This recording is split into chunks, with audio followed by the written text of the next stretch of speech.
Hello, Internet, and welcome to another episode of the Chase Jarvis Live Show on CreativeLive. I hope you know this show. This is where I sit down with the world's top creators, entrepreneurs, and thought leaders, and I do everything I can to unpack their brains with the goal of helping you live your dreams in career, in hobby, and in life. We are live today, and before I introduce the guest, just a little housekeeping. Um, we are seeing your comments on whatever platform you're watching this on, whether it's in our guest platform or ours, or at creativelive.com/TV.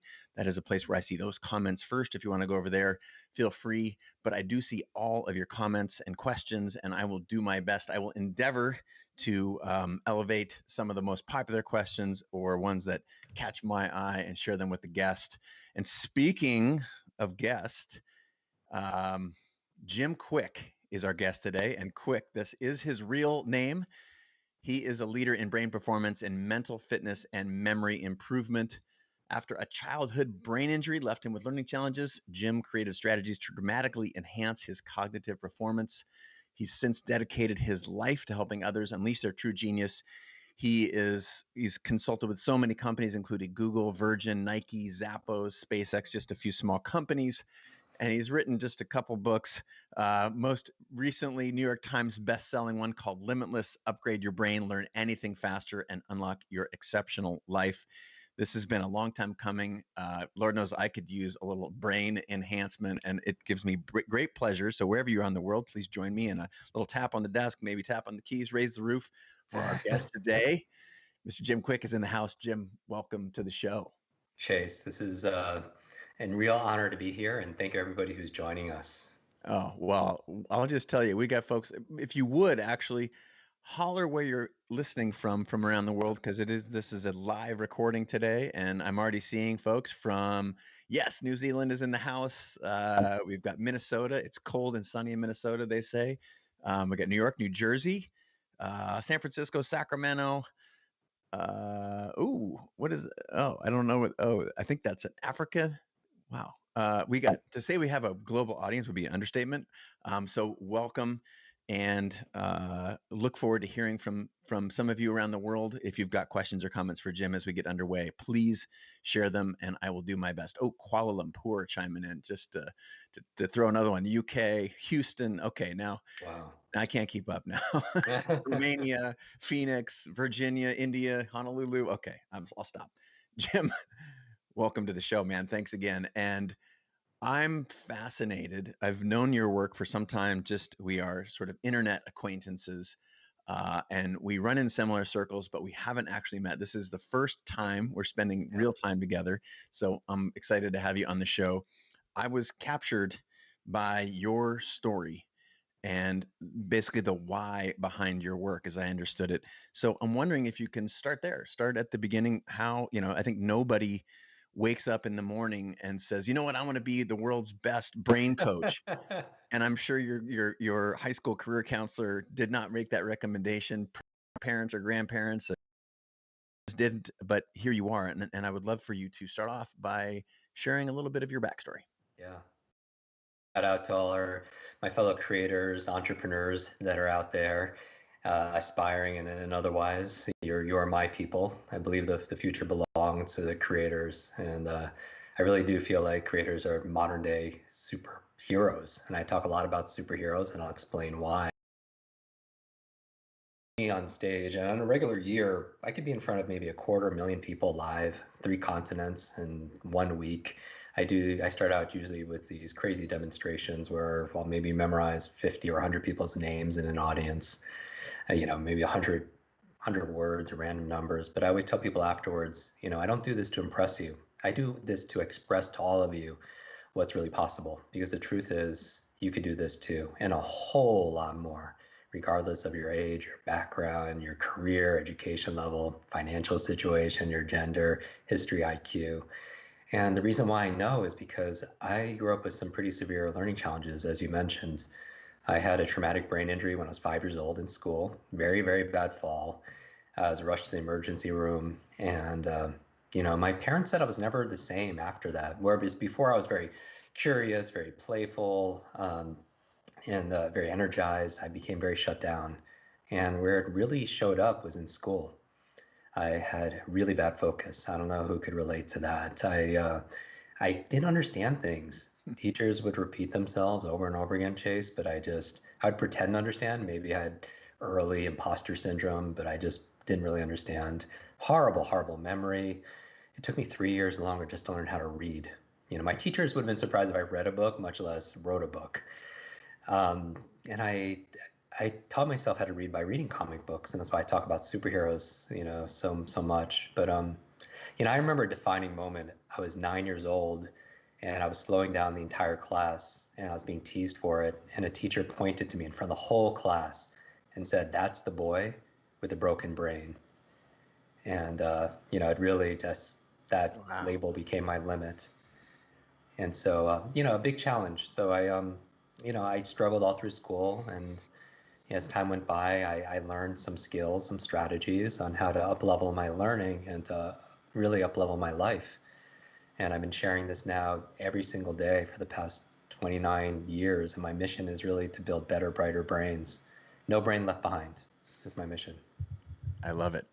So at some point, you think in your story there, you at just moments ago, you said you learned some strategies, and I'm wondering if the strategies that you learned, I may be putting words into the inaccurate words, and tell me if I do, but sounds like you mean coping Coping strategies, strategy. ways to manage around what you talked about, your brain injury. And Yeah.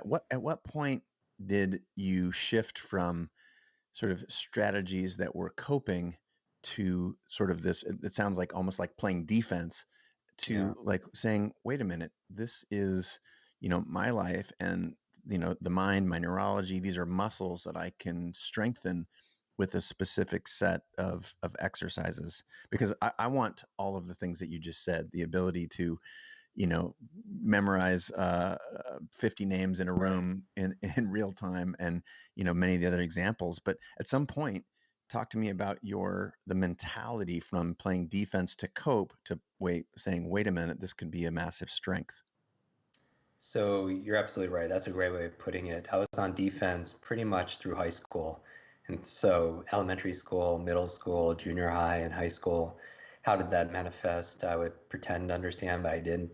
My superpower was really shrinking, as being invisible. I would sit all the way in the back. I'd sit behind the tall kid in class so I wouldn't get called on because I never had the answer. I would do a book report because I would work hard, but if the teacher asked me to present on it, I would lie and say I didn't do it, and I would take a zero, failing grade because I was so embarrassed and so self-conscious. When I was 18, though, I was lucky enough to get into university, and I thought a freshman meant I could make a fresh start. And I took all these classes, hoping to do better. I wanted to show the world, show myself, make my parents proud, and I actually did worse. And that's when I was ready to quit school. And I don't know if anyone's been at that kind of choice point in their life. There's a quote in my book from a French philosopher, and he says, "Life is the C between B and D. Life is C between B and D. B is birth, D is death, C is choice."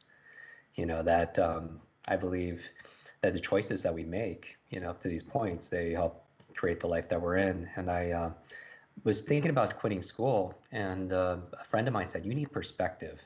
And I think perspective is interesting. To have a different point of view, it helps with your creativity, changing your environment or changing the people you're spending time with. And said, "Why don't you visit? I'm going home this weekend to visit family. Why don't you come with?" And before you tell your folks you're going to quit school. And I decided to go, and the family's pretty well off, and you know, beautiful home on the water. And the father walks me around his property before dinner and says, "Ask me a very simple question," which is the worst question you could ask me. He says, "Jim, how's school?" And I just break down and I cry in front of this whole complete stranger. And he's like, "Jim, I tell my whole story." And he says, "Jim, why are you in school? What do you want to be? What do you want to do? What do you want to have? What do you want to share with the world?" And I honestly didn't have any answers. And when I go to answer him, he says, "Stop." And he takes out like a notebook out of his back pocket and rips out a couple of sheets, making me write it down, which I think is the first point to being creative, taking something invisible and making it visible. And I make this bucket list. And when I'm done, he rips it out of my hands, and I'm freaking out because I wasn't expecting him to see it. And he starts looking at my dreams, and I don't know how much time goes by, but he looks at me and says, Jim, you're this close to everything on this list. And for people who are just listening, he spreads his index fingers about a foot apart, and I'm saying, no way. Give me a 10 lifetimes, I'm not going to crack that list. And he takes his two fingers and he puts them to the side of my head, meaning what's in between is really the key. And he takes me into a room of his home that I've never seen before. It's like wall to wall, ceiling to floor, and books. And he says, leaders are readers. And he starts handing me these books to read, and it puts me on a path of really wanting to work my brain, understanding that it's not how smart you are, but it's really how are you smart. And I devote myself to these arts of adult learning theory, positive psychology, multiple intelligence theory, mnemonics, speed reading, and then I just found a whole new world. And that's where it became where in about 60 days, a light switch flipped on. And I just started to understand things. I started to have focus. And not only did my grades unfold, but also my life did too.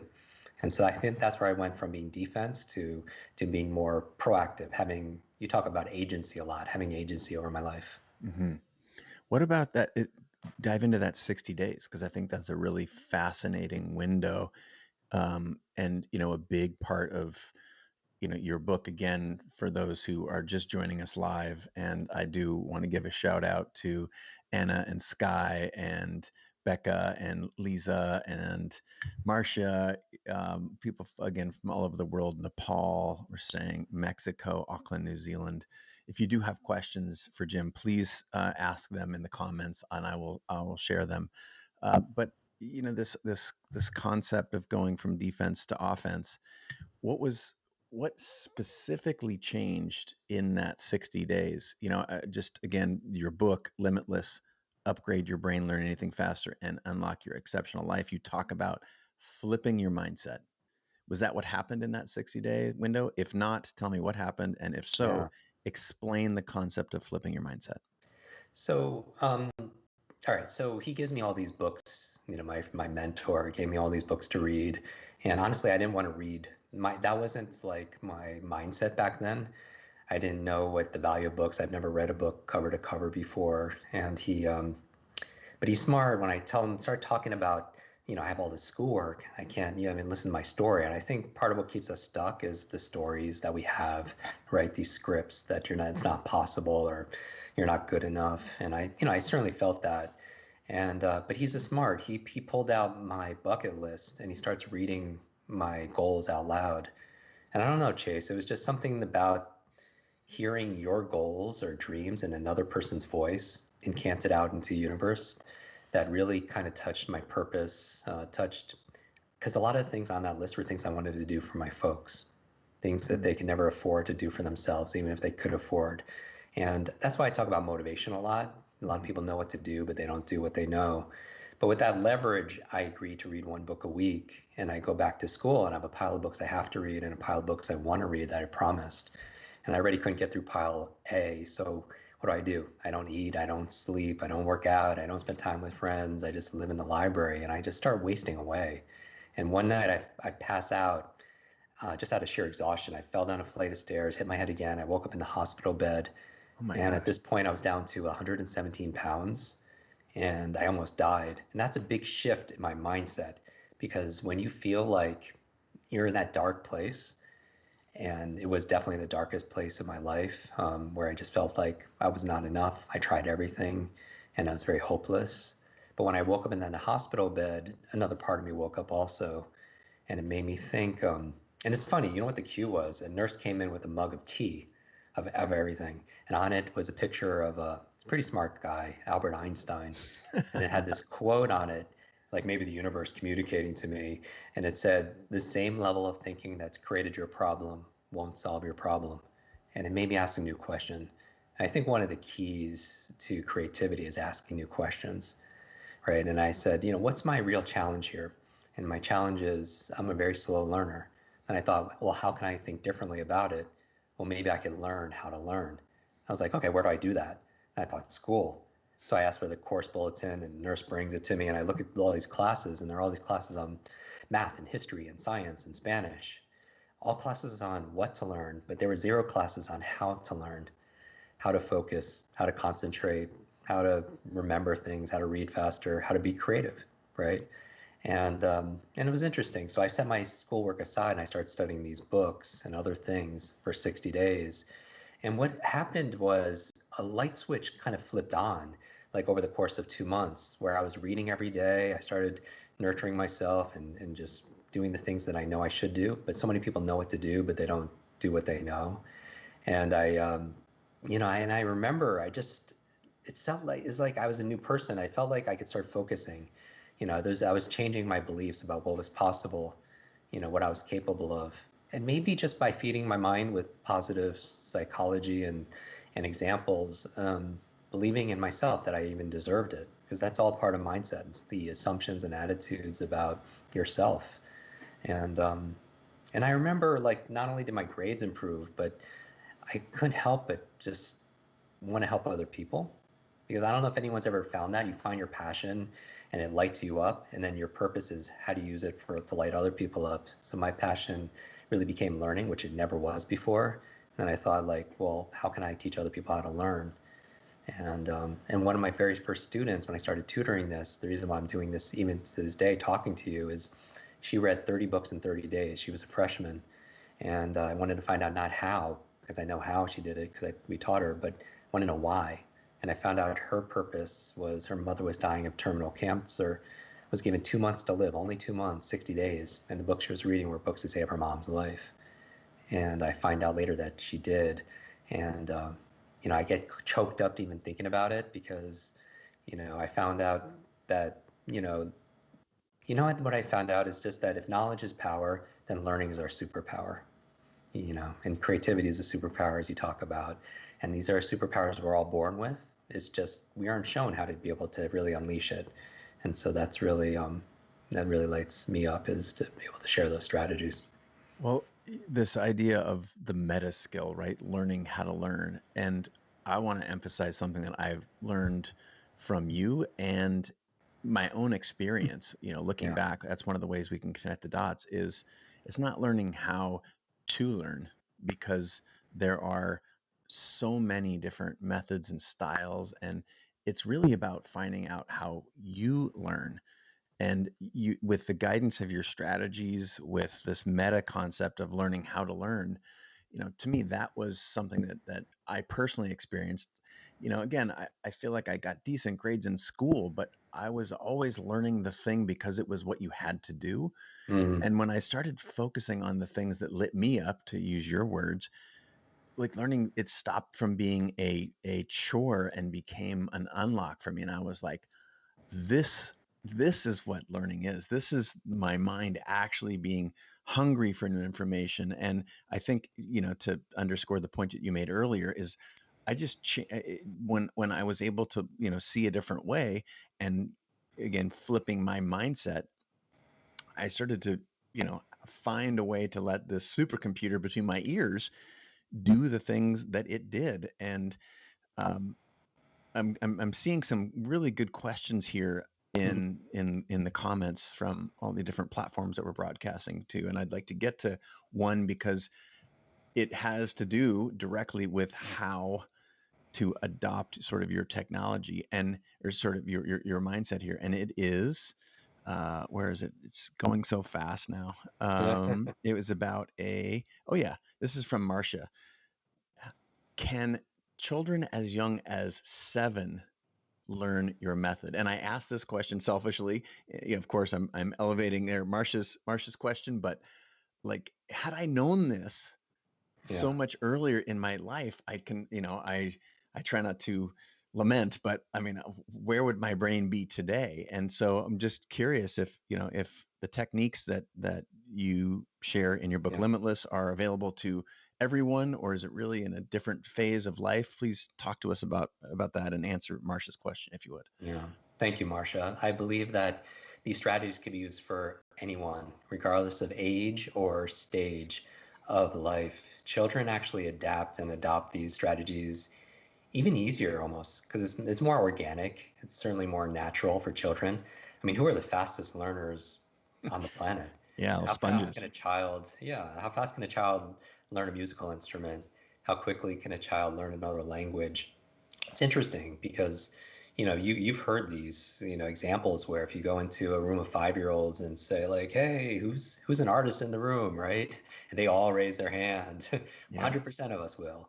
10 years later, they'll follow up and saying, "Where are the artists in the room?" And maybe it'll go down to 5%.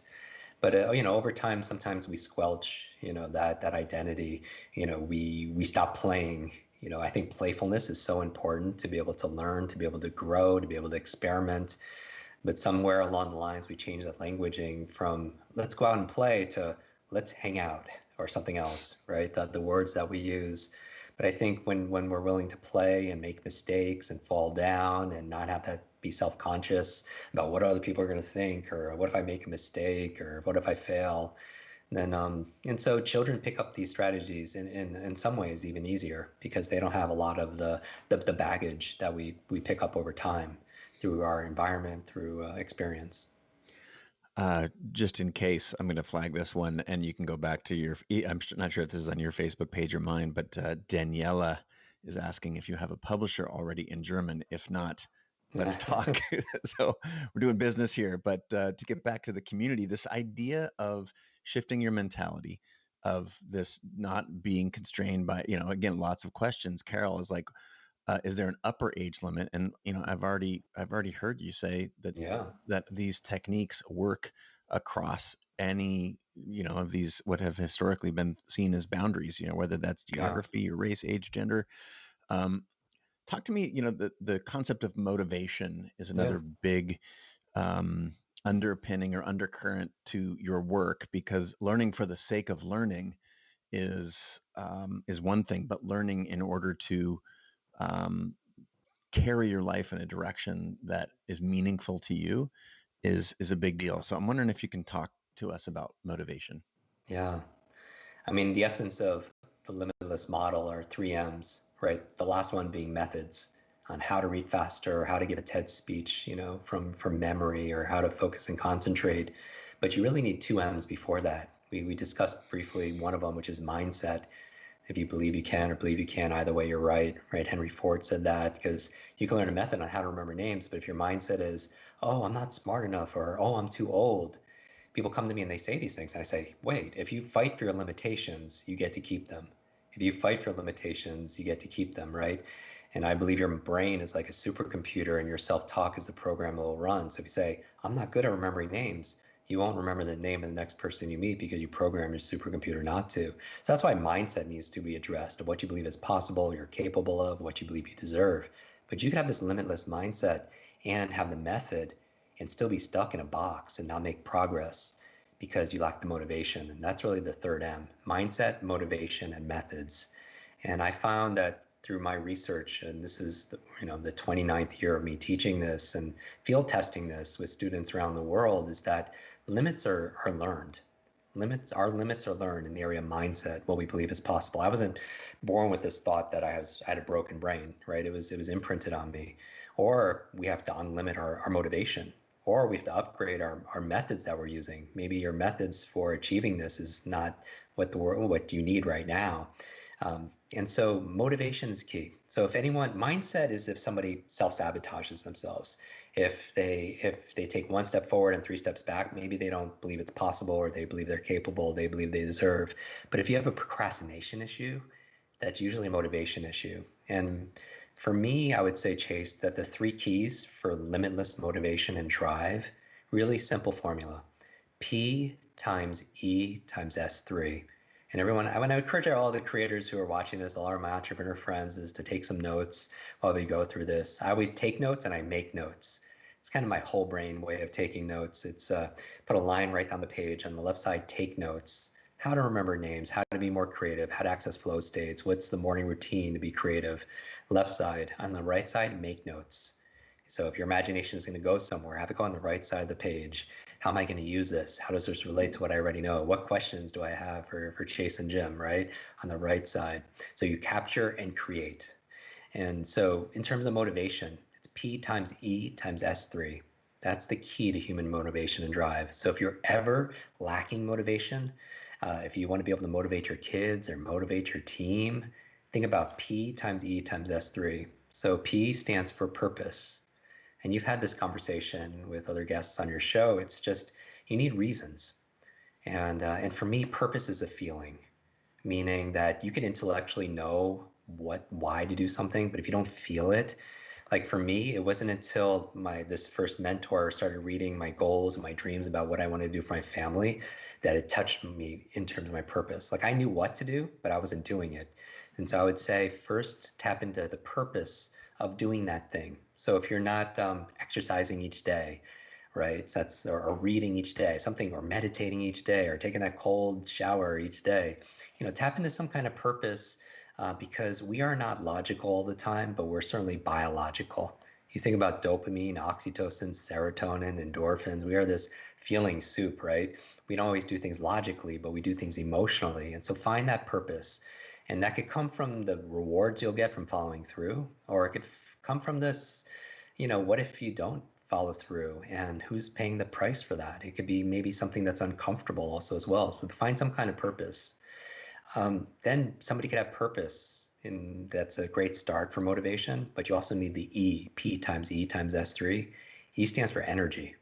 You need some energy, right? Because the key to long-term learning, information by itself is forgettable, but information when it's combined with some emotion becomes unforgettable.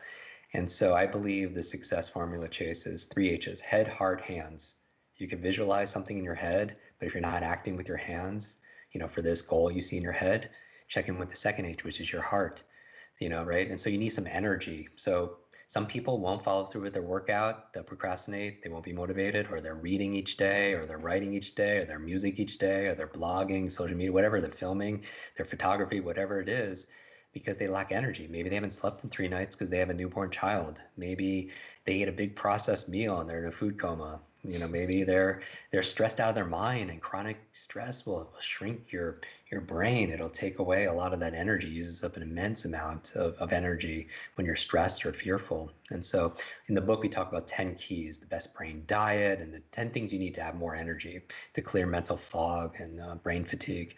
But then you could have purpose and energy. But I would say for all my creator friends and all my entrepreneur friends, you need S3, small, simple steps, 3 S's, small, simple steps. A lot of times we have this creative goal, but it's like, maybe it's too big, and you need to break it down as something that's bite size. I believe inch by inch it's a cinch, yard by yard it's way too hard. And sometimes this goal is way too vast, and you need to, or maybe even working out an hour a day. Working out's good for your brain. You create brain-derived neurotropic factors, fertilizer for neuroplasticity and creativity. But maybe if you're not doing it, it's too big. So a small, simple step is putting on your running shoes. Maybe reading 30 minutes a day is too much. Maybe opening up the book is a small, simple step. Maybe flossing one tooth with your kids, and then they're not going to stop at one tooth, right? They'll keep on going. So P times E times S3, purpose, energy, and small, simple steps. Because if it's too big, a confused mind doesn't do anything. And so where can you break it down? Little by little, a little becomes a lot. Well, that directly answers Liliana's question about how to motivate 14-year-olds that have passion but don't no obligations, and the relationship that kids have with school. And I think you talked about uncovering things that are inspiring and important and engaging, and then obviously that your formula there, which is genius. And I can hear all your work in your words, your mnemonic devices. This is like real time here. Um, Again, all kinds of blessings and shout out. People have said, I had the audiobook, just bought the physical book. Um, some really interesting questions as well around. Let's talk about sort of the dysfunction, or when your brain is not working for you, which is where there's a lot of questions coming in right now. Um, Pratik asks, what exactly is going wrong when we are forgetting? Yeah.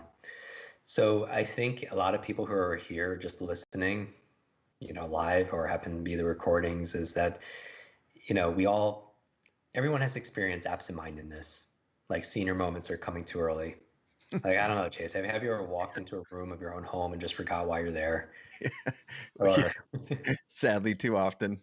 Or you When go to I'm the not store to sleeping enough and not taking care of yeah. myself. Or you go to the store to buy one thing and you come back with like 2 bags full of things, except for that one thing that you went to the store for.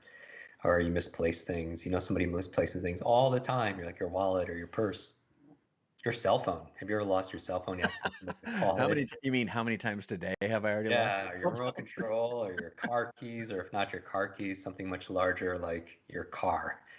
You feel they forget, they have to take a picture. That's the only time they use their phone. They take a picture where they park their car, or maybe they don't remember they put it. They use their phone? Tim, are you car spying alarm. on me, man? Because Yeah. you're Like describing use so your many. car alarm like, Beep, beep. GPS, trying to Yeah. like, where would I park it? And you didn't realize you took a Lyft or an Uber that day. Or you meet somebody, you get their name, and then seconds later, their name just disappears out of your mind. I believe two of the most costly words sometimes, in our life are I forgot. I forgot to do it. I forgot to bring it. Forgot what I just read. Forgot what I was going to say. Forgot that conversation. Forgot that meeting. Forgot that person's name. So, I mean, here are 3 things that need to be there in order for us to remember something. And I do use, you're right, a lot of acronyms because I want it to be memorable and for it to stand out. 3 keys to a better memory. MOM. Just remember mom. All right. So let's say people come to me all the time. They say, Jim, I want to have better memory. And I was like, well, wait a second. What area of memory do you want better? It's like going to someone and say, I want to be better at sports. Well, what sport specifically? And they'll say like, oh, well, I'm just horrible at names. And I heard that's very important. I've lost deals or credibility or just calling someone the wrong name, or people don't care how much you know until they know how much you care. And they're like, yeah. So look, let's deconstruct this a little bit. I believe everyone who's listening to this is a memory expert. Let's take remembering names. Most people here, let's put in the chat. You have trouble remembering names. People would just put me, right? And it's this is like memory anonymous. It's like one of those everyone can relate to it. But imagine this: that there was a suitcase of $1 million cash for you or your favorite charity, tax free. If you just remember the name of the next stranger you meet. By show of yeses, who's going to remember that person's name? Who's going to Oh, remember that person's name if you get $1 million cash if you just remember the stranger's name? And of course, everyone says yes. And then that's proof that you do have a great memory. It's not that you're bad at remembering names. You didn't even use any technique, but the M stands for motivation. So I want to remind everybody that we can remember someone's name, but often we're not motivated to. And so a simple brain hack, if you will, to remember something better is just ask yourself why. Why do you want to remember this person's name? Maybe it's to show this person some respect. Maybe it's to make a new friend. Maybe it's to be kind today. Maybe it's to make a sale. Maybe it's to get a referral. Maybe it's to practice these things I learned on Chase's show, right? I would always remind everybody that reasons reap results. Reasons reap results. If you don't have a reason to do something, you won't get the result because you won't follow through consistently. So ask yourself why. I talked about how questions are the answer, how the questions really are one of the keys to massive creativity. And so ask yourself the question, direct your focus. Why do I want to remember this? And then you'll start getting results. The O in mom is observation. Observation. And this is such a huge one, Chase. So many people, they blame their retention when it's not your retention, it's your attention. It's not our retention, it's often our attention, that we're not forgetting the name, we're just not hearing the name. If we're honest, right? A lot of people aren't really listening. What are they doing? They're thinking about how am I going to respond? They're thinking about, they're waiting for their turn to speak, right? They're not really listening. They're thinking about, they're in their own mind. And so I would remind people that people who have a powerful presence often have an incredible memory. And I think their incredible memory and their powerful presence with people comes from being powerfully present with people. And that's a skill we all have. We all have the ability to just be here. And we all want that, right? We don't want people's gifts as people think they do. They want the gift of their presence. And that happens to be another word for the word gift, right? mm-hmm. And they want to be seen, they want to be heard. But often we distract ourselves. We think about other things, we're not really there. And so I'd say if you want a better memory, you want to remember something simple like names, just listen. And here's a little brain teaser for everyone. Write the word listen on your notes. and then scramble the letters. And what word does it spell perfectly? If you're at a, and you could type it in the chat. What word does the word listen, if you scramble the letters, spell perfectly? The word silent. Spells the word Silent. silent. And I would say that just be silent inside and just listen. We can remember a name or anything else. It's one or two words, but we need to be present with people. And then the last M, to answer your question, sometimes we forget because we're not motivated. Sometimes we forget because we're not observing. And then the last M are the methods. And those are the kind of things we could talk about on the strategies that are in the book. Half the book, the largest book chapter in the book is on methodology and memory. And so those are the strategies, because a lot of people, they don't have a good memory because they were never taught. School taught them like the three R's: reading, writing, arithmetic. Obviously, spelling wasn't one of them. But what about the fourth R, remembering? What about retention? What about some recall? Right? Socrates said learning is remembering. And so maybe they don't remember, even if they have motivation or observation, because they don't have a method. In school, they teach you like this rote repetition: repeat the periodic table over and over again, or the books of the Bible, or whatever they happen to be, repeating over and over again. But there's a better way. There's a better way. Well, just as a tally, we got let's see here, Jacques and Teresa and Irene and Shweshni all are typing in, and many others also got the what is listen rearranged. So I just wanted to give a shout out to the folks out there participating. Um, it's really like before we shift, because I do want to get to some of the techniques, and there this idea of limitless is so captivating. And you said very very early on, as these limits are learned. I think you used a slightly different word, but we talked about motivation, we talked about shifting the mindset. I like to think that there's a world where you don't like it's sort of like the concept of, if I'm happy I will smile. But the reality is smiling can actually make you happy. And so by extension, if you might still feel stuck as you're listening here to Jim share his wisdom, and again, so many people, Flix and Brian and Juan, all saying that this broadcast today is blowing their mind. But if you're still stuck in that state and you Yeah. just start doing some of the exercises that you prescribed, I feel like there's a great word for this, or a great concept. It's sort of like you reverse, you're in a sense tricking your neurology. So Yes. if let's just assume that that's true for a second, and for the people out there that are lacking sort of motivation or stuck in that mindset, Yeah. let's get to methods for a Yeah. moment here, as perhaps if you're not blocked by the first two, then this is just going to be the flow state. You're going to be head into Jim's world, Jim's program. But if you are stuck in one and two, try this, because it might help you in turn unlock the two former ones. And so dive into some techniques. People are here saying, like, I want to remember the last 10 strangers that I met. Pollyanna says, I was just at a training of 30 people. She was the last to introduce herself and was able to remember everyone's name using your techniques. So this is Yeah. some of the zhuzh that Yeah. why people tuned in today. So go ahead and tease us, Yeah. so that we pick up a copy of your book, Limitless. Yeah, no, let's do this. I agree with you 100% that taking a one small simple step is the best way to change these mindsets and lack of motivation.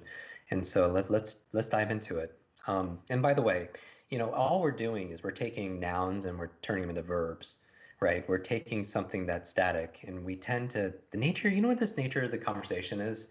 I feel like it's about transcending. Transcend. We're about ending the trance, ending this mass hypnosis that, whether it's through marketing or media or just our self-talk or environment, that somehow we're limited. And we say things all the time like, I don't have a good memory, or I don't have creativity today, or I don't have focus, I don't have energy, I don't have motivation. Patrick on Eight- YouTube just said, my short-term memory is really bad. Yeah, and here's the thing, you do not have these things, you do these things. There is no such thing as a good or bad memory. There's a trained memory and an untrained memory. You don't have focus, you do focus. You don't have creativity, there's a creative process, as you well know. And what it does is by saying these differently, instead of things you have and things you do, you get your agency back, right? You have responsibility. So let's go through some of the things that affect this. One of the questions about age and stage, right? We said it works for children, but it also works for seniors. And I get to work with a lot of seniors because I'm very passionate about it because I lost my grandmother to Alzheimer's when I was growing up with my learning challenges. So when I had my head injury when I was 5 and 6, she was showing early stages of dementia where she was taking care of me. And then when I was 6 or 7, I was taking care of her. You know, nothing, when somebody loses their memory, you know, God forbid, if anyone who's listening to this knows somebody, it feels like they're losing their humanness, right? Because your memories are what bind your life together.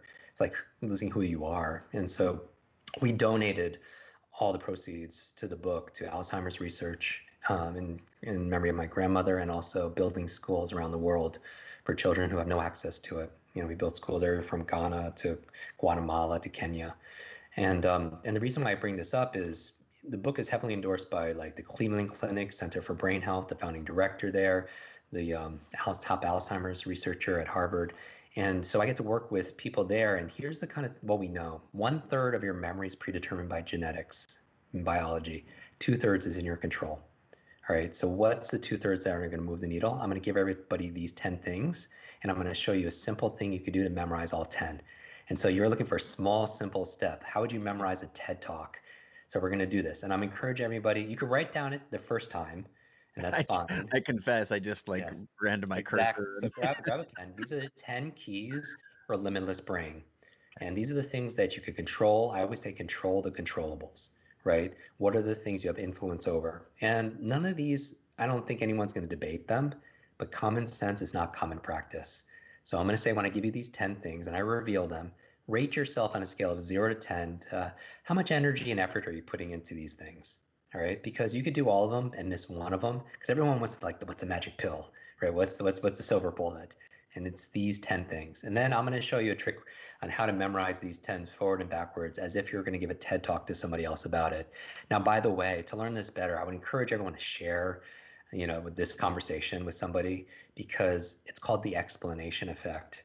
That if you took a screenshot of this, tag Chase, tag myself, and put like 1 or 2 things you learned from it, and maybe a link to it or whatever, then you're going to learn it twice as well. Because when you learn, they call, again, explanation effect. When you teach something, you get to learn it twice. So think about somebody you wish you was listening to this, and have them in mind. All right. So when I give you the 10 things, now I'm going to show you how to memorize it so you'll be able to do it without notes. The notes will be in your head. All right. So 1 to 10. Number 1 is a good brain diet. Simple. You are what you eat. What you eat matters, especially for your gray matter. And this whole area of science called neuronutrition, where your brain is only 2% of your body mass, but it requires 20% of the nutrients. So certain foods are good for your brain. Avocados, blueberries, I like to call them brain berries. Broccoli is good for your brain. Olive oil is good for your brain. If your diet allows, eggs, the choline in eggs is good for your brain. Green leafy vegetables like kale and spinach. Sardines or wild salmon is good for your brain. Your brain is mostly fat, so those fish oils. Here's a fun one: turmeric lowers inflammation. When we talk about cold therapy and everything, that lowers inflammation also. But there's certain foods that will do that also as well. Walnuts, good for the brain. Actually, look like the human brain. Dark chocolate. That's a fun one. Dark, not milk chocolate, but what's good for your mood, it's going to be generally good for your mind. So that's your brain foods. What's not good for your brain? The foods, processed foods, high sugar foods, could have a very negative effect on your brain. So that's number 1, good brain diet. So rate yourself 0 to 10. All right, next thing, killing ants. Did you know killing ants is actually clinically proven to be good for your brain? And I get this term, it's actually an acronym. I can't take credit from it. It's from Dr. Daniel Amen, who's a famous brain doctor. ANT stands for automatic negative thoughts. And we talked about this already, right? That your brain is a supercomputer and your self-talk is the program it will run. So if you tell yourself, I'm not good at remembering names. You will not remember the name of the next person you meet because you program your supercomputer not to. So I always tell people your mind is always eavesdropping on your self-talk. And so you want to keep it positive, right? So on a scale of 0 to 10, how encouraging is it? How positive is it as opposed to negative? Number 3, exercise. Remember this, what's good for your heart is good for your head. When you move, as your body moves, your brain grooves. Right? I mentioned you create brain-derived neurotropic factors, which is like fertilizer for the human brain. We know that creatives, like whether it was Steve Jobs, they didn't do these sit-down meetings. They would walk, right? And they would get fresh air and sunlight, and they would come up with these amazing ideas. So, whether you're on an elliptical or a treadmill, when you're listening to this podcast or an audiobook, you're going to learn it and retain it better. So on a scale of 0 to 10, how much are you moving? I'm not just talking about your Pilates or your CrossFit 3 times a week. I'm saying we live in a very screen culture, and how much are you getting up to move? The primary reason you have a brain is to control your movement. All right, so that's number 3, 0 to 10, movement. Number 4, brain nutrients. That your brain is has different nutritional requirements than the rest of your body. And so the number one brain nutrient I would say that's the doctors cite is omega-3s, DHAs. As we talked about, your brain is mostly fat. So omega-3 0 to 10, how well are you providing nutrition outside of food for your brain? I always recommend talk to your health practitioner, talk to your nutritionist, get a nutrient profile done, see what you're lacking. And then number 5, positive peer group. Positive peer group is good for your brain. And we know who you spend time with is who you become, right? They say you're the average of the 5 people you spend the most time with. The reason why they say, oh my goodness, if you're spending time with 9 broke people, be careful because you're going to be number 10, is because you have something called mirror neurons. And that's what allows you to create empathy, and you feel if somebody's watching sports and you feel what they're, you feel what the athletes are feeling, or you're watching a movie, you can feel what they're feeling. That's your mirror neurons lighting up. And what happens is we start imitating the people around us. I always tell people to watch, WATCH. What are you watching? W, words. Watch your words. A, watch your actions. T, watch your thoughts. C, watch your character. And H, watch your habits. First you create your habits, then your habits create you. You're like, this guy loves his acronyms. But we start it right now. Right. You have to watch those things because that's what we start adopting: the words, actions, thoughts, the character, the habits of the people around us. And so, check, because sometimes we could be around people. We need people to encourage us, to challenge us. And sometimes the people we love the most are the ones that we give them the power to pull us down. Like we give up our sovereignty to them because we care what they think. Right. And family and friends, they could be sincere, but they could be sincerely wrong also. And so you need a positive peer group. 0 to 10, how does that look? And then the rest really quickly. Number 6, what's good for your brain? Clean environment. The brain thrives on a clean environment. And so one of our popular videos, we have millions and millions of views, just Jim Kwik's morning routine. And everybody has theirs. Tim has his, and Oprah has hers. Mine is about getting your brain right. People I feel like upgrade their phones and their apps more than they upgrade the most important technology, which is between your ears. But part of what your brain loves is a clean environment. Your external world is a reflection of your internal world. When you make your bed or you clean your screen, like everything is in the right, like where it's supposed to be on your computer, you have clarity of thought. And so on a scale of 0 to 10, how good is your environment? Number 7, this is a big one. I'm going to call you creators and entrepreneurs that are pulling out like all-nighters and everything. Sleep. Like if you don't sleep on a scale of 0 to 10, how good is your memory the next day? How's your ability to solve problems? How's your ability to innovate, to create, to focus, right? And sleep is so important. And I would just remind you, from a brain perspective, it's good because if you have long-term memory issues, that's where you consolidate short to long-term memory. So check your sleep. Number 2, it's where you clean out plaque that could lead to brain aging challenges. It's where your sewage system kicks in, if you will. That cleans out the beta amyloid plaque that could lead to like dementia. And the third reason is where you dream. And dream is talk about creators and creativity. A lot of amazing things come in dream states. Did you know Mary Shelley created Frankenstein in her dream? Do you know, Wow. like Paul McCartney created Yesterday in his dream? Elias Howe created the sewing machine in his dream. A chemist created the periodic table in his dream, right? Sports figures like Jack Nicklaus was in a slump. He was shooting like mid 70s and he dreamt of switching his grip.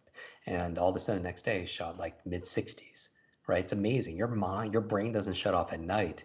And what is it doing? It's doing good things for your memory, cleaning out plaque, but also it's being extremely creative. That's why we teach people how to remember their dreams, because a lot of people create, but they forget their dreams. But on a scale of 0 to 10, how good is your sleep? And then number 8, brain protection. Protect your brain. You know, I'm a big fan of sports. I love watching people compete and watching excellence. And wear a helmet, because your brain is it's very resilient, but it's very fragile. And I had 3 traumatic brain injuries before the age of 12. So make sure you protect your brain. 0 to 10, how well are you doing? And then finally, 9 and 10. 9 is new learnings. New learnings. Your brain thrives on novelty, right? It wants to protect itself. It really does. It wants to preserve itself. It wants to be heal safe. Growth is not comfortable for the brain, but it grows just like your muscles do through novelty and nutrition. Novelty, nutrition, and sleep.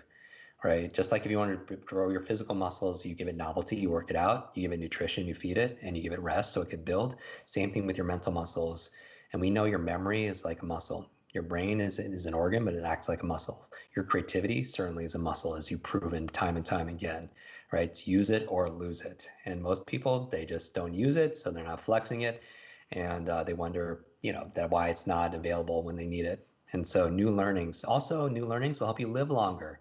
There's a study done on longevity with these nuns. They call it aging with grace. Beautiful. On the cover of Time magazine, these women were living 80, 90 and above. And they were like, what's the secret? They said half of it was their emotional faith and gratitude. The other half, they were lifelong learners. And because of it, it added years to their life and life to their years. It was amazing. So 0 to 10, how much you learning? And I assume it's a 10 for everybody who's watching this, because I'm preaching to the choir. And then finally, number 10, this is a big one for not only your brain health, but for your creativity. Stress management. Stress management. Because chronic stress will shrink your brain. Chronic stress will shut down your creativity. And we know this because when you're you're in fight or flight, you're not going to be your most creative, right? When you're under stress, you're not going to be able to memorize or study and retain information. You're in fight or flight, you want to be able to run, or you're freezing, but you're not going to be your most creative. You're not going to innovate. You're not going to solve problems. So the scale is 0 to 10. How well are you mitigating stress? Well, how are you coping? My favorite is I meditate twice a day. That's my go-to. I feel like I'm at a disadvantage if I don't do that, from my personal experience. But how are you dealing with stress on a scale of 0 to 10? So those are 10 keys for unlocking, or upgrading your limitless brain. And my quick trick for everybody, if permitted, Chase. Please, this is like everybody everyone's on the edge of their chairs here. I'm just watching the comments just pour in. Thank you for this. This live is incredible. Pakistan, stress man. I mean, people are taking notes in the comments. Good. Keep going. Good. So to put a bow on this, I want to show everybody is how to remember these 10 tips. So if you want to be able to give a TED Talk, and I've had the opportunity to train a lot of TED speakers, how to memorize them and have confidence on camera, whether you're an actor or a poet or Broadway performer, you want that information at your mental fingertips. And so the strategy I'm going to teach everybody is called PIE, P-I-E. And what we know, there's always a promise behind every principle. There's always a promise, right? And so these are the 3 principles to better memory. P stands for place. We remember things better when we store it in a specific place, right? When you forget where you put your keys, if you put it in the same place every single time, you wouldn't have to use mental energy to find it, right?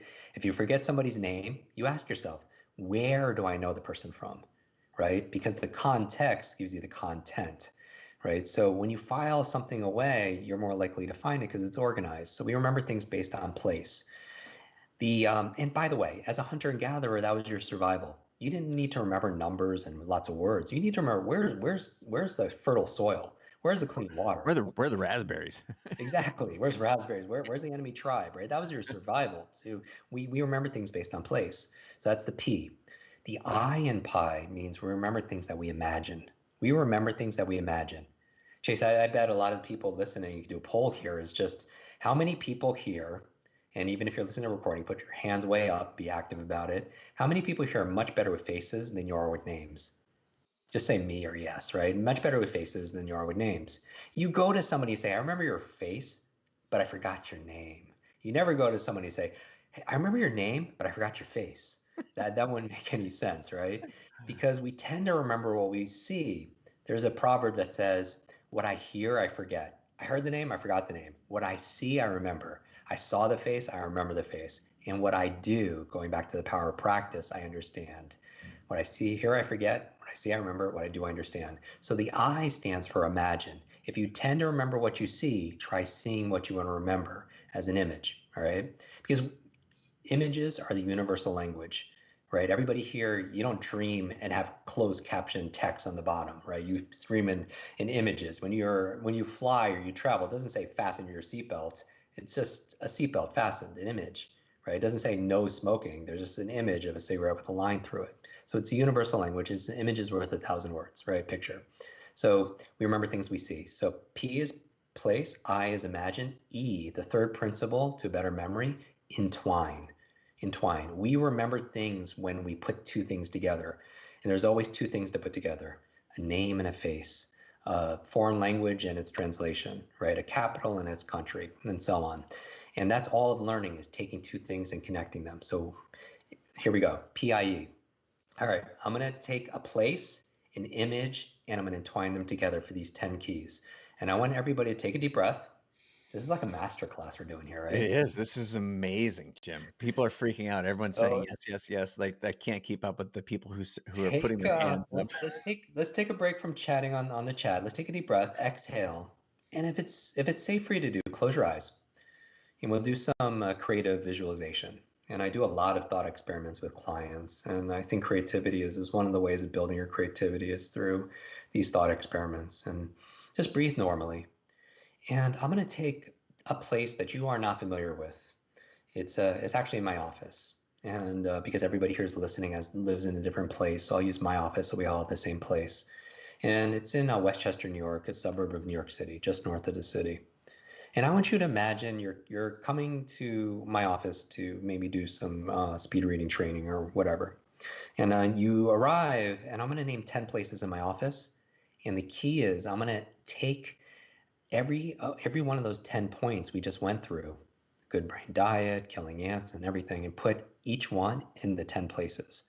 All right. So let's do it together. With your eyes closed, breathe normally. And I want you to imagine car picks you up, you're in the back seat, you're heading to my office, we're in suburbia, and we get to my office. And it's a big glass building, trees everywhere. And I'm going to name 10 places. And I'm going to ask you to repeat the place as I say it out loud, because that's your verbal memory. So the first place is the parking lot. All right, the parking lot. So what's number one, the first place? Say it out loud. Parking lot. Perfect. You get out of the parking lot, and there's the first brain tip, good brain diet. I want you to imagine when you get out of the parking lot that there's a good brain diet waiting for you. So imagine the avocados, the blueberries, the kale and the spinach, the dark chocolate, the walnuts, and it's everywhere. Even if you can't imagine it, imagine you can imagine it. Imagine you can imagine it. All right, and just imagine we're having a big limitless brain party, right? And all the great foods, taste it, smell it, use more of your senses. That helps your creativity also. Make it very sensual. And then we're maybe having a food fight with them. And so you see the turmeric everywhere, and you see the eggs and the salmon. All right, from there, there's a waterfall, and it creates a moat around the building. So you have to cross the bridge. The bridge is the second place. Say it out loud. What's the second place? Bridge. Great. And as you're crossing the bridge, I want you to see and feel yourself killing ants. You would never do this, but you're stepping on all the ants on the bridge. But that's why you're going to remember it. We're adding emotion here and some exaggeration. You're killing ants to remind you of automatic negative thoughts. All right, you get into the building, you open a door and get into the building. You step into the third place, which is the elevator. What's the third place? Say it out loud, everybody. Elevator. Great. And I have everyone say it out loud, wherever you are listening to this around the world, because that's your verbal memory. And when you step into the elevator, third brain tip, exercise. So I want you to imagine you're doing your favorite exercise in the elevator. Maybe doing some push-ups, some pull-ups, some burpees, yoga, Pilates, your trainer is there. As your body moves, your brain grooves. Great. You're getting a good sweat. See and feel yourself exercising. From there, you step out of the elevator into the fourth place, which is the hallway. What's the fourth place? Say it out loud. Hallway. Great. And the carpet of the hallway is covered in brain nutrients. Brain nutrients. There are bottles of brain vitamins everywhere. So you see your omega-3s, right? The DHAs. You're tripping on ginkgo biloba, all these nootropics. Maybe you're Donkey Kong or Lara Croft. You're jumping over all these bottles of big brain vitamins. Good. From there, you open a door to the office. Immediately to the left is the fifth place, and that's the closet. Say out loud, the fifth place is the what? Closet. And you open up the closet, and the fifth brain tip is there. That is your positive peer group. All your happy friends are all celebrating in the closet. They're cheering you on. They're encouraging you. All your happy friends, your positive peer group, are in the closet. So I want you to see and feel that. See specifically who's in the closet. Good, we're halfway there. You get out of the closet, you go to the sixth place. The sixth place is the receptionist. What's the sixth place? Say it out loud. Receptionist. And the receptionist, the sixth brain tip, clean environment. So I want you to imagine the receptionist cleaning the environment, vacuuming, mopping, sweeping, everything has a place, organizing the front desk. And clean environment's good for your brain. So the receptionist is Marie Kondoing your mind, right? Doing a whole home edit right there, office edit right there, clean environment. Behind the receptionist is the seventh place. The seventh place is a fish tank. There's a tropical fish tank. So what's the seventh place? Say it out loud. Fish tank. Fish tank. And the seventh brain tip, sleep. So entwine that together. So you're going to put them two together. You're going to see the fish are sleeping. And just use your imagination. Maybe they're wearing their pajamas. They're in their bunk beds. They are snoring. They're sleeping. You're sleeping with the fishes, right? Fish are sleeping. That's number 7. So just imagine. Don't hear me say it. Hear it, but also see it and feel it. From there, you go over to the 8th place, which is the door to the classroom. The door. What's the 8th place? The door. The door, and it's locked. But there's a helmet waiting for you right there. It's on a hook there. You put on the helmet, and the helmet reminds you of brain protection. So that's why we're entwining the two. The place is the door. The helmet is the image. We're entwining the two. So how do we see it? Put on the helmet, and you headbutt the door open. So imagine you're headbutting the door open, splintering the wood everywhere. You get in the classroom. You would never do that, but brain protection. And in front is the 9th place. The 9th place is the whiteboard. In front of the room there is a whiteboard. What's the 9th place? Whiteboard. Great. And I'm up there, and I am writing the 2 words that you need to remember in your favorite marker.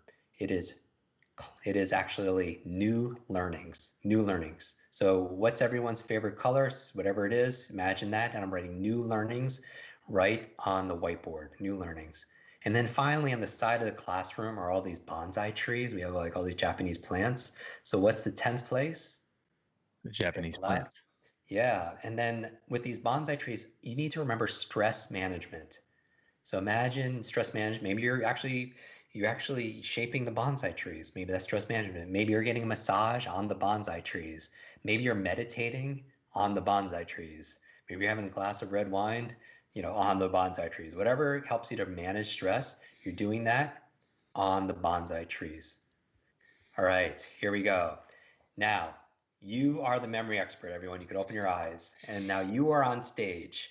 You're doing your CreativeLive, and you don't need the teleprompter. You don't need PowerPoint, because all you have to do is walk through in your mind. And once you walk through using the pie method, you're like, what's my place? And what images entwine there? All right, so now you're giving your talk on stage, or you're having a conversation because you're being interviewed for the great creative or entrepreneurial work that you're doing. You need the 10 talking points. Here we go. The first one is you get to the parking lot and it reminds you of what? And everyone could just say this out loud. You could type it if you want in the chat. You go to the parking lot, and then the first thing that you see there is what? I saw blueberries and chocolate, and it reminded me of the word diet. Yes, you need that good brain diet. And then from there, you cross over, you walk on the the bridge, and what are you doing? What are you stepping on the bridge? I'm killing ants. Here you are, you're stepping on all Automatic these ants negative for thoughts. automatic negative thoughts. And then from there, and everyone can type this out. Number 3, you get into the elevator. And then what's everyone doing in the elevator? Oh, I was doing push-ups. I don't know what everyone else is doing. And I certainly don't want to be doing burpees, but I was doing push-ups in the elevator, Good, which in is a the strong elevator. visual. Yeah. And that says exercise. Good. As your body moves, your brain grooves. From there, you have the hallway, and all over the carpet there, you have all of these uh, brain vitamins. And so that's your brain nutrients and all those omega-3s and DHAs, your vitamin E, your vitamin B, all your nootropics, ginkgo, everything. Great. Lion's mane, all the ones that your favorites. From there, you open a door to the office. Immediately to your left is the closet. And who do you have in the closet? I have a positive peer group in there. There's a lot of Dude, people in that you closet. have a lot of, that's a big closet. And so they're all cheering you on. And we all need people to encourage us and cheerlead for us. And if you haven't found those people, be that person for someone else. Especially be that person for you, all our creators out there. And then from there, you go to the desk, right? And then you're at the receptionist. And that's to remind you of clean environment, right? You're cleaning the environment. Everything has its place. Behind the receptionist, you have fish tank. And what are all the fish doing? They're sleeping, which is a They're strange sleeping. visual. Prioritize your I love it. sleep. You go to the door for the speed reading class, but the door is locked. You put on Helmet. your helmet, and that's to remind you of brain protection. Protect your brain. You Yep. get inside, immediately up front on the whiteboard, I'm writing 2 words. You're Two writing two words. words in blue marker, and it's new learnings. New learnings, always be learning. And then finally, you see all the bonsai trees on the side there, and you're doing your favorite stress management activity, manage your stress. And that's it. Remember, there's no such thing as a good or bad brain. There's a trained brain and an untrained brain. I'm willing to bet that if people took a screenshot of like this conversation, Chase, tagged us both, and then see if you remember the 10. Say like, and tell us what the 10 is. And if you want bonus points, see if you can remember it backwards. Can you remember the 10 backwards also as well? And go from stress management to new learnings to brain protection, all the way back to a good brain diet. But when you understand how your memory works, you could work your memory. Absolutely extraordinary. Extraordinary. I mean, the learning it backwards, like I feel like I could do it backwards Mhm. immediately right now, and that's always been a pickle for me. People can spell things forward and backwards. What is it? Cranium, that game, or they spell Yeah. a crazy word backwards. Um, that is truly incredible. Jim, I want to shift. So again, thank you for that. That's not just a demonstration, because that's something people can put, that's a tool. You now have a Yeah. tool as you leave our conversation today. But don't leave yet, because I'm curious about, I want to put this in perspective of the people listening and watching are creators and entrepreneurs. And what role do you feel like the brain and neurology play Yeah. in our ability to create? I love this because I believe the future belongs to the creators for sure, where a lot of careers, a lot of jobs, they're being outsourced, and they are being automated. They are going to artificial intelligence. And what's not going to be as easily outsourced are the things that make us human, the things that are truly limitless, right? Because the limitless is not about being perfect. Limitless is about advancing and progressing beyond what you believe is possible, right? And what are the truly limitless resources? The resources of our mind. There is no limit to your creativity, right? There's no limit to human imagination. There's no limit to human determination. There's no a limit to our ability to solve problems. There's no limit to our ability to come together. And that's truly what's limitless. I do not believe the sky's a limit. I believe our minds are the limit. Everybody who's watching this, all our fellow creators and entrepreneurs, modern day superheroes, these are superpowers, right? It's not about leaping tall buildings and shooting lasers out of your eyes.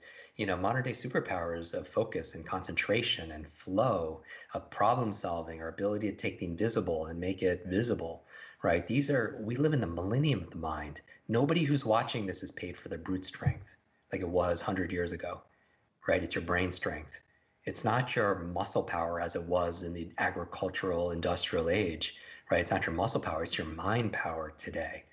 And the faster you could learn, the faster you could earn, and the more you could return, right? And your creativity is there. So your mind is really the master control switch. And so that's why I talk about the 10 keys for creating a limitless brain, because that's the hardware, right? And then the software are the actual processes for being creative. Like they're routines to be creative. They're a habit. Creativity is a habit. It certainly is a muscle. And there's certain things that you could do to be able to spark your creativity. But it begins with your brain, because I believe that, think about it. I'm getting really excited about this conversation, because it's one of these things where it's like every animal has their superpower, Yeah. right? They could fly, they could breathe underwater, they're bulletproof, they could climb, right? They could do all these amazing things. They're super strong, but we can't do any of those things, but we can with the power of our mind. We created technology that allows us to fly, that allows us to climb, that allows us to breathe underwater, that makes us, super strong or super fast, and that all came from the power of what's inside. And so I would say the challenge is our brain doesn't come with an owner's manual, and it's certainly not user friendly. And it's not a slight against teachers. My mother became a school teacher because of my learning challenges. Like she was devoted. She started with special education because with me it was a label. They in elementary school we had something called MASP, and I would always hang out, chase with like the geeks and the nerds. And the only thing is I didn't have the grades, but I loved what they loved: comic books and video games and Dungeons and Dragons or whatever. And I remember one day a teacher comes into the class and said, "Look, good news, everybody here. We have a group for you. We're going to put you in this group called MASP." MASP, and everyone's like, "What's MASP?" It stands for More Able Student Program. I'm like, well, and then I was the only one not chosen, right, in that group, and because I wasn't more able, right? And me and another friend, we created a group called LASP. LASP was Less Able Student Program. It was like just the two of us in that club.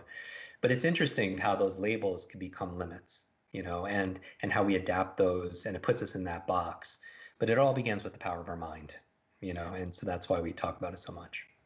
Well, not only talk about it, but you teach about it. You've written at length. Again, for anyone out there, seeing so many people in the comments buying the book.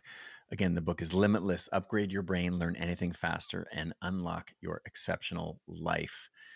Just as a data point, there's nearly 8,000 reviews of your book on Amazon alone. And so, again, I have to personally recommend that you pick up this book.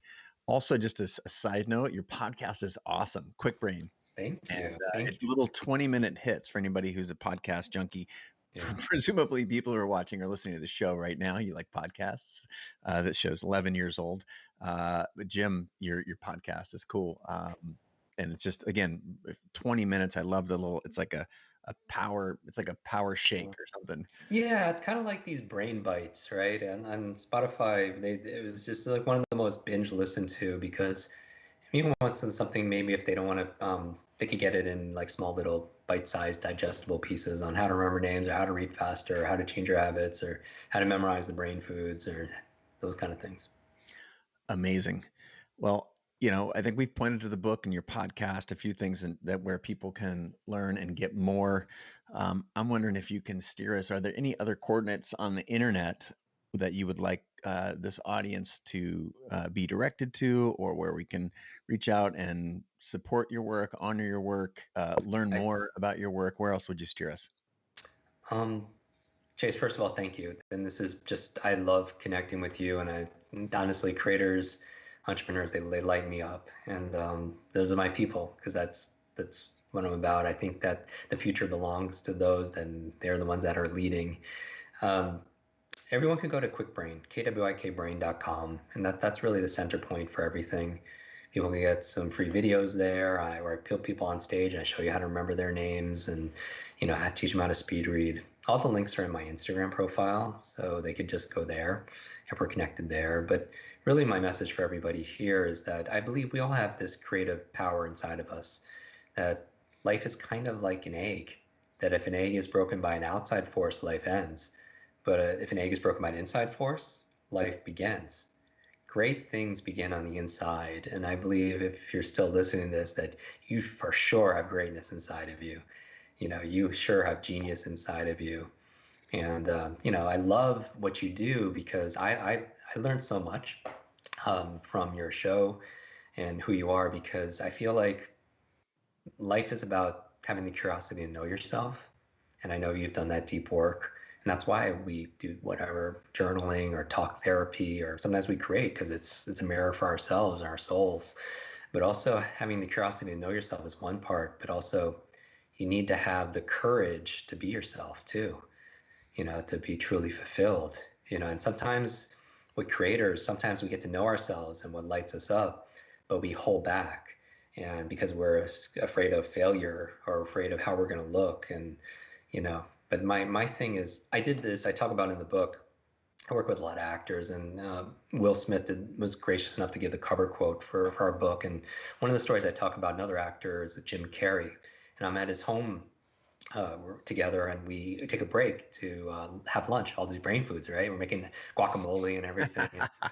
And I really want to know, the host of the curiosity of me just wants to know, like, hey, why do you do what you do? I just have to ask, like, why? He's like, Jim, I act like a complete fool, so extreme on camera, because I want to give people who are watching permission to be themselves. He's like, my mission in life is to free people from the concern of others. That's what part of what limits us. And I really do believe that, it's a lot of what we do is that no matter your age or how, so many people are paralyzed by the thought of making a mistake. And I just want to remind everybody here that mistakes are proof that you're trying. When you learn from them, they have the power to turn you into something better than you were before. And I just want to remind everybody also, whoever needs to hear this, is that you are not your mistakes. You could go out there and iterate and put that, post up, or put that music out there, make that video, put up those photos. Because when you make a mistake, keep in mind, it doesn't say anything about who you are as a person. Many people make a mistake and they jump to conclusions that maybe that something about their self-worth. But we realize that no one is perfect, right? That you make mistakes, but mistakes don't make you. And they're here to be able to guide us. They're here to not define us, but we use them as stepping stones to get to another level of ourself. And since everybody makes mistakes, it's not how we make mistakes, but really more how we deal with those things that define us. And you don't have to be proud of your mistakes, but you can be proud of how you learned from them, and you can be proud how it made you a better person. And I think that's the journey we're all on, right? Chase, we're like, we're on this Absolutely. journey together to realize, reveal, express our fullest potential. And that's why I love the platform you've created in all different forms, because that's what lights us up. That lets what like I feel like people are burnt out and they feel exhausted all the time, not because they're doing too much. Often we feel burnt out because we're doing too little of the things that make us come alive, right? The things that really spark our flame. And I would say right now, sometimes we have a tendency of shrinking our light because we're afraid that it's shining in somebody else's eyes. And that's not the thing to do right now. Right now, no matter what's going on in the world, remember I opened up this conversation with life is a C between B and D. B is birth, D is death, C is choice. I believe that these difficult times, choice, they can define us. These difficult times can diminish us, or these difficult times can develop us. We decide in that. And the biggest mistake I feel like is people, they downgrade their dreams or their creative pursuits to meet this current situation, right? Do not downgrade your dreams to meet this current situation. Upgrade your mindset, your motivation, your discipline, your capabilities to be able to meet those grand dreams. Right? Now's the time to be too optimistic to scare, too determined to doubt, and this is the way. There is no better way to wrap this up than what you just shared with us. I'm so grateful for your time, Jim. You're true master of your craft and a light in a sometimes dim world. So much of, I like to think that the most important words are the ones we say to ourselves, and that message that you just shared resonates deeply. There are folks around the world: Katigo, Carlos, Marina, Michael, Tanesh, Liliana, uh, John Flicks, Tana, Radana, there are, I mean, again, it's scrolling so fast, I can't read.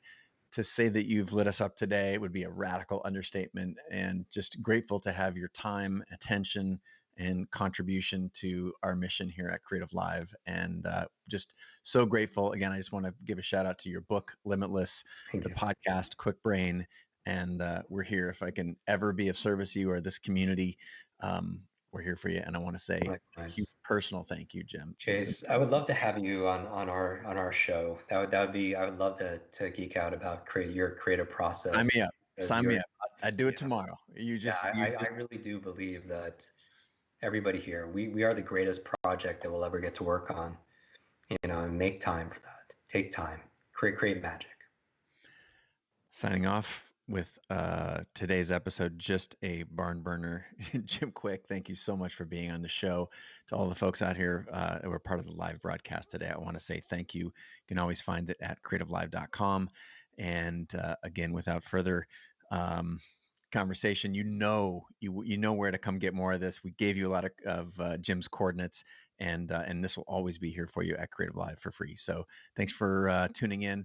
And everyone out there in the world, I bid you adieu until next time.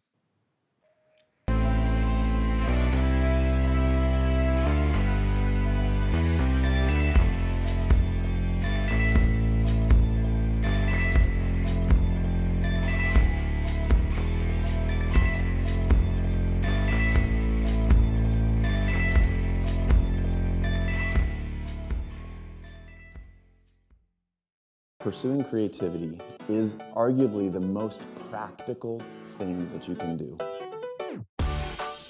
We humans are adaptation champions. That's what makes us human, our ability to imagine. The hard part is to look inside and say, what are my invisible beliefs that I have about money? I wanted to figure out how it actually worked. And you are really here because you became passionate about an idea. What does it take to capture great photographs of birds? You have to be grounded in your cameras. You need to understand the technology. Just like any band shoot, we're looking to capture great shots of the band themselves playing on stage. So the drummer shot, lead singer, guitars. How do you even prepare to shoot with your phone? And then we're actually going to go into the edit. Once you hit rock bottom, there's no place to go but up. You learn what's real. You learn what's needed. In astrophotography, there is a great deal more planning involved because you are literally shooting in the dark. We can't change others, but we can change our perspective. Wow, that's a good way to start the day. I had tears in my eyes.